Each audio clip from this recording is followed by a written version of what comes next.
Today I'm going to be showing you how to use tempera cakes on clay. Tempera cakes are a dry palette paint similar to watercolor paint. You can see there are 8 colors in the palette that's sitting in front of me, but you're also able to mix them. I would suggest if you do, you would mix them in a palette that's back by the sink so that they don't dry out. You'll find when you paint on clay with tempera paint, it does soak in rather fast. For that reason, you do have the ability to work into small details, and your clay projects are rather small, so you want to make sure you're using the appropriate size brushes. There's an array of them back by the sink, and your goal is to cover all of the white paint nice and neatly and to get into all the little nooks and crannies. If you use a paintbrush that's just way too big, that won't happen.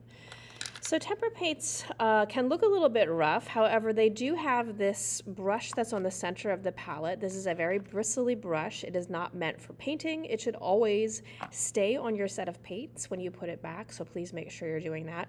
And its sole purpose really is to be cleaning off the tops of the tempera paints. The beauty of these also is that if they do get messy, like you see on the white and the yellow, that's typically when it happens, you're able just to remove a layer of the paint. And I do that by dipping this brush into water, and since it's so bristly, when you spin it around on top of the paint, what it does is it activates it and it will brighten it up. You just want to kind of dip and repeat that process until all of the colors that you're going to use look like they're relatively clean. I'm going to do it here with the yellow as well.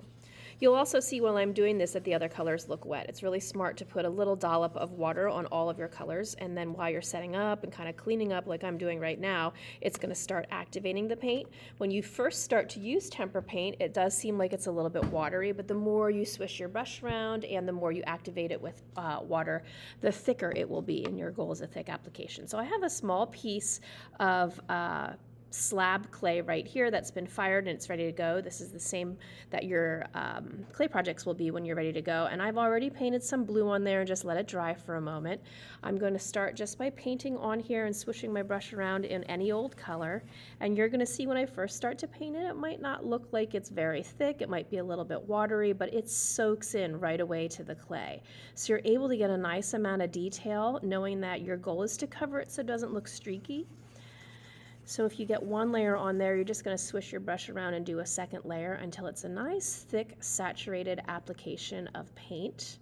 I'm just going to do simple stripes in this case, and you'll find that when you are ready to move on to the next color and the next area, since this paint handles so well on clay, it's going to virtually be almost dry when you're ready to move on. So I'm going to swish my brush around and just go to the next color, and already I'm able to paint next to that red. And the paint has kind of set and dried enough that it's not going to activate the red paint. So it allows you to get a good amount of detail without the paint blending together. This doesn't really happen when you use regular pottery glaze. Oftentimes it's a glaze that is super thick, so it's hard to get detail, and then once you fire it, it'll move around a little bit as well as it gets heated. So tempera paint just lets us get a little more detail on our creatures that we are creating. This is a very forgiving paint, so you can see that I'm just kind of layering the colors. If you end up not liking a color, you can also paint over it. You just want to think about your color theory knowledge. So if I end up not liking that blue or wanting to change the blue, I can cover it, but I probably would not want to choose orange, because blue and orange, when we're thinking about color theory, they just don't really mix really well. I could, however, cover it with something in the same color family. Blue is a cool color, so let's think of a color close to it on the color wheel. Green would be a good one. So if I wanted to change that blue to green, I want to make sure I get a nice amount of paint. And again, I can just layer it. The first coat probably won't do the trick. You can see it's going to start to change colors. It's going to go from maybe a blue to a blue-green because we can see a little bit of the blue through it. But have no fear. The more you kind of repeat the process and layer the colors, the more you'll be able to change your colors. So I don't feel like you can ever make a big, huge mistake with this as well. It's very easy to cover over. Now, while you're working, you're going to find that this paint does soak into the clay, and it starts to get a little bit of an opaque feeling to it. That means it's not super shiny. It's already happening here. I'm just going to pick up a clay project that I kind of quickly painted that was sitting around. This is what your tempera paint will look like when it's dry.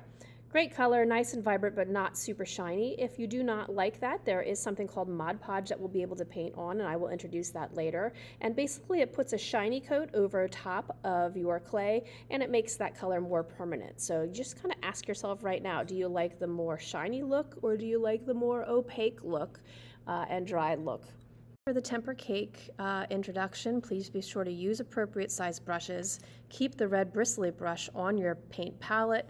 Grab an extra palette for mixing if you don't like the colors, and consider whether or not you're going to want to use Mod Podge for the shiny coat. Lastly, you can see that my green did dry over top of my blue, so it is very easy to change the colors if you do not like them. Have fun.